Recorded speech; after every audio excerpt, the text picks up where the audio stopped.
Hello friends, ನಾನು doctor Sharan Prakash apex dental ವತಿಯಿಂದ. ಇದನ್ನು ನಾವು ವಿಡಿಯೋದಲ್ಲಿ ತೋರಿಸ್ತಾ ಇದ್ದೀವಲ್ಲ, ಇದು ವಿಸ್ಡಮ್ ಟೀತ್ ಅಥವಾ ಅಕ್ಕಲ್ ಹಲ್ ಅಥವಾ ಬುದ್ಧಿ ಹಲ್ ಅಂತಿದ್ದೀವಿ. ಇದು ನಾರ್ಮಲ್ ಆಗಿ ಸ್ಟ್ರೇಟ್ ಆಗಿ ಬರೋದಿಲ್ಲ, ಇದು ಅಡ್ಡಾಗಿ ಬರುತ್ತೆ. ಅದು ರೀಸನ್ ಏನಂತಂದರೆ ಇದು 18 ಅಥವಾ 25 ವರ್ಷನಲ್ಲಿ ಬರುತ್ತೆ. ಇದು ಅಡ್ಡಾಗಿ ಬರೋಗೋಸ್ಕರ ಇದರಲ್ಲಿ ಇಷ್ಟು ಪವರ್ ಇರುತ್ತೆ, ಇಷ್ಟು ಶಕ್ತಿ ಇರುತ್ತಂತಂದರೆ ಇದ್ರ ಎದುರುಗಡೆಯಿಂದ ಹಲ್ಲಿರುತ್ತಲ್ಲ, ಈಗೇನು ವಿಡಿಯೋನಲ್ಲಿ ನೋಡಿದೀವಲ್ಲ, ಅಥವಾ ಸೆಕೆಂಡ್ ಮೂಲಾರ ಅಥವಾ ಎರಡನೇ ಹಲ್ಲಿಗೆ ಇದು ಕರಗಿಸೋ ಶಕ್ತಿ ಇರುತ್ತೆ. ಬೇರೆ ಇನ್ಫೆಕ್ಷನ್ನು ಅಥವಾ ಯಾವುದಾದ್ರೂ ಹುಳ ತಿನ್ನೋದು ಬೇಕಾಗಲ್ಲ. ನಮ್ಮ ಹಲ್ಲು ನಮಗೆ ಕರಗಿಸುತ್ತೆ. ಯಾಕಂದರೆ ಇದು ಓನ್ಲಿ ಬಿಕಾಸ್ ಆಫ್ ಇಗ್ನೋರೆನ್ಸ್. ಇದು ಇನ್ಫೆಕ್ಷನ್ ಹೆಚ್ಚಿಗಾಯ್ತಂದರೆ ಈ ಹಲ್ಲಿಗೆ ರೂಟ್ ಕೆನಾಲ್ ಟ್ರೀಟ್ಮೆಂಟ್ ಮಾಡಿ ನಾವು ಸೇವ್ ಮಾಡ್ಕೋಬಹುದು.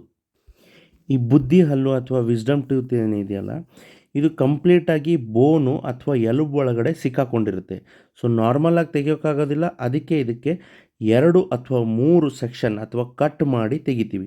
ನಾರ್ಮಲಿ ಫಸ್ಟ್ ಕ್ರೌನ್ ಸೆಕ್ಷನ್ ಏನು ತೆಗಿತೀವಿ, ಅದಾಗಿದ ಮೇಲೆ ಮೇಲಿಂದ ಒಂದು ಸೆಕ್ಷನ್ ಕಟ್ ಮಾಡ್ತೀವಿ, ಉಳಿದಿದ್ದು 3ನೇ ಸೆಕ್ಷನ್ನು ತೆಗಿತೀವಿ. ಸೊ ಇದೇ ರೀತಿಯಾಗಿ ಕಂಪ್ಲೀಟಾಗಿ ಡಿಸ್ಇಂಪ್ಯಾಕ್ಷನ್ ಅಥವಾ ಅಕ್ಕಲ್ ಹಲ್ ತೆಗೆಯೋ ಪ್ರೊಸೀಜರ್ ಇದೆ. 2 ಅಥವಾ 3 ವಾರದಲ್ಲಿ ಇದು ಕಂಪ್ಲೀಟಾಗಿ ಹೀಲ್ ಆಗುತ್ತೆ.